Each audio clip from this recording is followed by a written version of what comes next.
Assez vite, on vous demande un peu partout. Et du coup, je ne sais pas comment on devient une tête d'affiche quand on est violoncelliste. Il n'y a pas eu un élément déclencheur qui, du jour au lendemain, comme parfois on a dans certaines carrières de variété où il y a un concert ou un disque et paf, la carrière est lancée. Festival de la crevette. Une immense tournée, voilà, comme le Festival de la crevette. Il y a eu, en tout cas au début, très clairement, j'ai eu la chance de faire mes premiers concerts avec mon frère, qui m'a aspiré. Lui, il avait 5 ans d'avance sur ses concerts. Ça a été une immense chance. J'ai eu ensuite la grande chance de rencontrer des chefs d'orchestre, des grands musiciens qui m'ont fait confiance, qui m'ont fait faire mes débuts avec quasiment tous les grands orchestres au monde, l'Orchestre Philharmonique de Berlin, l'Orchestre Philharmonique de Vienne, le Philharmonique de New York, Chicago, Amsterdam. Et d'ailleurs, quand on joue avec son frère, dont vous dites, bah voilà, je l'admire, etc., comment ça se concrétise? Comment on s'organise pour avoir une carrière solo, une carrière à deux? À cette époque, on était les meilleurs amis.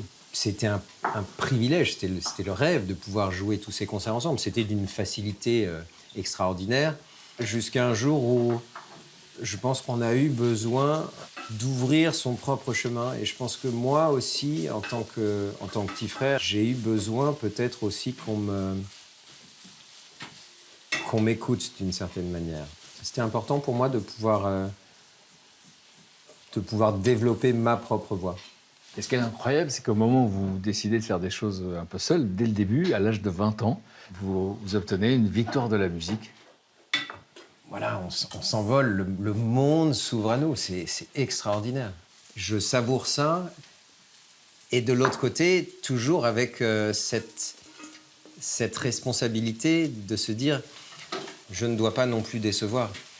Quand même toujours une part de soi qui se demande si on mérite vraiment. Quand vous racontez ce parcours, on a la sensation qu'il n'y a pas d'obstacle. En fait, pour moi, le principal obstacle, c'est les heures et les heures et les heures et les heures. Ça, c'est un obstacle qu'il faut franchir, bien sûr. Non, parce que ça, c'est pas un obstacle, ça fait... Mais est-ce qu'il y a des déceptions dans tout ça? Parce que là, on raconte les débuts, bien sûr. Non, mais il y a eu des déceptions, il y a eu... Mais quel genre de déception? Quel genre d'obstacle? J'ai raté... Vous voyez ce que je veux dire? J'ai raté un grand... C'est énervant, il est énervant. Non, c'est pas vrai, j'ai raté... Mais des larmes, J'ai raté, bah, donne-moi des oignons. Il nous faut des échecs. On a tous des échecs. On a il n'y a pas d'échecs.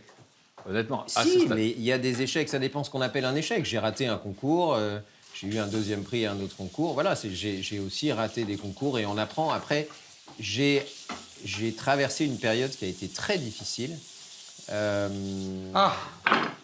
Bon, Quand même. Jérémy est Arrêtez tout. Jérémy a rassuré. Il y a 11 années, je me souviens, j'avais fait un tour du monde. J'étais aux États-Unis d'abord, après en Asie. Et je commençais à m'évanouir dans les avions. Je suis évanoui dans le hall d'un hôtel. Jusqu'au jour, lors d'un concert, il y a eu une micro-hésitation dans un passage. Quelque chose que, j'en suis convaincu, personne n'a entendu. Mais pour moi, ça a été un espèce de détonateur. Et ça a créé une secousse extrêmement forte.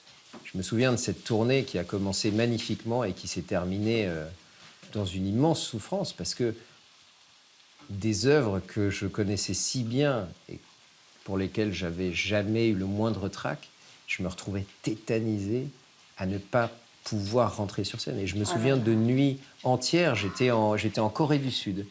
Je me souviens très bien, j'étais sur le balcon de mon hôtel et je voyais pas la sortie. Je me disais, comment je vais faire demain? Je ne pourrai pas jouer. Et je me revois avoir envie de jeter le violoncelle par la fenêtre, en disant comment je peux sortir de là? J'étais tétanisé.